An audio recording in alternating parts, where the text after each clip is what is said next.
చెల్ల ఆలకించి నమ్మడమెల్ల అంత వింత గాథల్లో ఆనందలాల బాపురే బ్రహ్మకు చెల్ల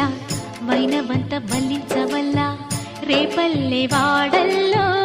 ఆనందలీలా అయిన వాడే అందరికీ అయినా అందడు ఎవ్వరికి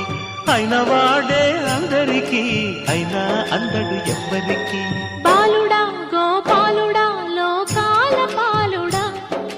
తెలిసేది ఎలా ఎలా చాంగు ఫళ తెలిసేది ఎలా ఎలా చాంగు ఫళ